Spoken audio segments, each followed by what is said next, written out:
The world we see is only a fraction of the truth. Behind the veil of time, the light is shifting.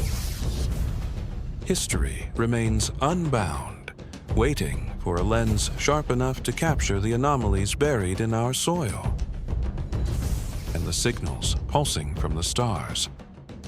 Adjust your focus. This is Echoes Unbound. In the most isolated reaches of the Pacific Ocean, hidden off the remote coast of Pohnpei, lies a sprawling architectural enigma that defies every conventional law of ancient history. This is Nan Madol, a massive complex of 92 artificial islands constructed entirely over a living coral reef. Known as the Venice of the Pacific, this city wasn't built with wood, brick, or mortar, but with hundreds of millions of tons of solid volcanic rock. The construction material is as strange as the location itself. These are naturally formed hexagonal basalt columns harvested from volcanic vents. They were stacked with such geometric precision that they have survived centuries of relentless Pacific storms and the corrosive power of the rising tides. Estimates suggest the city contains over 250 million tons of this rock. To achieve this, an entire civilization would have needed to move thousands of these massive stones every single day for hundreds of years. An industrial-scale effort that seems impossible for a remote island culture. The scale of the engineering is staggering. Many of these basalt pillars weigh more than 50 tons, exceeding the weight of the stones used in the Great Pyramid of Giza. Yet, these stones weren't moved across a desert.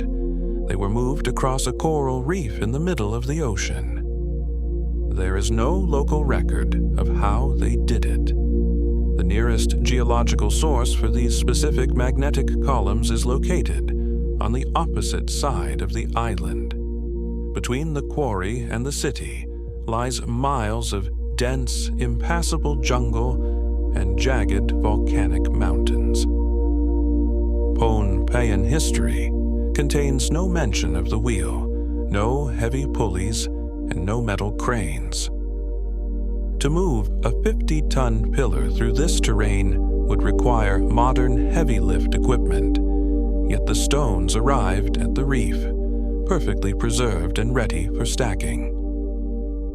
While mainstream history suggests the stones were transported by sea on wooden rafts, modern marine engineers have challenged this. They argue that the immense weight of the basalt would have instantly capsized or crushed any raft the islanders could have built with available materials. The mystery of the transportation is only matched by the mystery of the design. This was a city designed for a high-functioning elite, a megalithic masterpiece that seems to have been pulled directly out of a lost chapter of human history, leaving us to wonder what we're missing. It is a city built to withstand the very power of the Pacific Ocean, a monument of stone frozen in time, waiting for an explanation. Who were these architects? What power did they wield to command the very bones of the earth? To find out, we must look toward the legends the locals tell. The oral traditions of Pohnpei do not speak of rafts, ropes, or thousands of slaves. Instead, they tell the story of two powerful brothers, Olosopa and Olosipa, who arrived from a distant land to build a temple for their gods. Local legend claims the brothers used ancient magic to make the giant basalt logs fly. They are said to have levitated the massive stones through the air, guiding them from the distant quarries directly into their positions in the lagoon. To the modern mind, this sounds like pure folklore, but to the Pohnpeian people, it is the only logical explanation. They maintain that no human strength alone could have conquered the weight of these stones. Interestingly, modern science is beginning to catch up to these myths. We now know that acoustic levitation is a physical reality. By using specific sound frequencies, matter can indeed be lifted and moved without physical contact. The basalt used at Nan Madol is highly magnetic. Researchers visiting the site have documented strange electromagnetic anomalies that cause compasses to spin and electronic equipment to malfunction within the ruins. Could the flying stones be a cultural memory of magnetic or acoustic technology? We have to wonder if the city's layout was specifically designed to interact with the Earth's natural energy or the magnetic properties of the volcanic rock. When viewed from above, the grid-like precision of the islands feels more like a machine than a city. Was Nan Madol a fortress for kings, or was it a massive industrial resonator tuned to the frequency of the planet? Levitation is a recurring theme in megalithic myths across the globe, from Egypt to Bolivia, and here in Pohnpei, the story remains the same. The city was abandoned abruptly, leaving the islands to the spirits. Even today, the silence that hangs over the ruins feels heavy, as if the stones themselves are still holding a charge.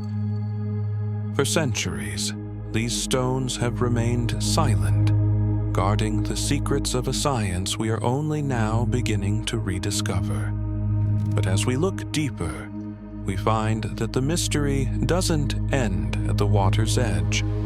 It goes much, much deeper. The mystery of Nan Madol doesn't stop at the shoreline. In fact, the most shocking evidence lies beneath the waves. Local legends speak of a mirror city beneath the water, and modern sonar mapping has confirmed something truly incredible. Scuba divers have found massive basalt walls, paved roads, and even upright pillars standing on the sea floor, deep outside the coral reef's perimeter. These are not fallen debris. They are intentional constructions that are now drowned. This discovery forces a radical rethinking of the city's age. If these foundations were built on dry land, it would date Nan Madol back to the end of the last ice age, over 12,000 years ago, long before the rise of any known Pacific civilization. Was Nan Madol part of a much larger, global megalithic culture? The architectural style of stacking massive stone blocks is mirrored in sites thousands of miles away, from the walls of Cusco in Peru to the mysterious ruins of Yonaguni in Japan. What we see today may only be the tip of an iceberg, the ruins of a civilization that was swallowed by the rising oceans. While these hexagonal columns occur naturally through volcanic cooling, their use as standardized bricks on this scale is unique to Pohnpei. The logistical challenge of harvesting 250 million tons of this specific rock is a feat unparalleled in the ancient world. To believe this was done by simple physical labor is to ignore the math. The weight of the stones, the distance of the quarries, and the lack of iron tools suggest a method of construction that has been completely lost to time. Some researchers have pointed out strange tool marks on the stones, scoops and indentations that look more like the result of thermal processing than stone hammering. Could they have been softening the stone itself? Whether built with magic or a lost science, the city was clearly designed to serve a purpose far beyond simple habitation. It was built to be eternal, standing as a defiance against the ocean and the passage of time. Even today, the most violent Pacific typhoons cannot move these stones. They are anchored into the reef with a precision that modern engineering can only admire. When you touch these stones, you are touching a mystery that spans the entire history of our species. Modern Pohnpeians rarely visit the ruins after the sun sets. They speak of ghostly lights that flicker between the islets and spirits known as the Saudeleur, who still guard the inner sanctuaries of the city. The Saudeleur were the tyrannical rulers of Nan Madol, said to have gained their power through the same magic that built the city. But legends say their reign ended when a hero from the sea overthrew them, leaving the city to the ghosts. When the city was abandoned, it wasn't because of a lack of resources or war. It was as if its purpose had simply finished. The people left, and the jungle began its slow crawl to reclaim the stone logs. Today, Nan Madol is a UNESCO World Heritage Site, but it remains one of the least visited and least understood ruins on the planet. It sits in a state of suspended animation, a ghost city in the middle of a vast blue void. Nan Madol challenges the very foundation of our history. It is a city of floating stones, magnetic anomalies, and sunken secrets that refuse to be ignored any longer. Was it the work of sorcerers or a lost high-tech civilization? When we connect the dots between Nan Madol, the Serapeium, and the unfinished obelisk, a pattern emerges. A pattern of a global, megalithic science that didn't just move stone, it mastered it. The truth isn't just what we've been told in classrooms. It's what we find when we dare to look at the evidence that was left behind. History is a puzzle, and the most important pieces are still being found in the dark. The stones of Nan Madol will continue to drift in the Pacific, silent witnesses to a history we are only beginning to unbind. Thank you for watching, and stay curious. The truth is out there.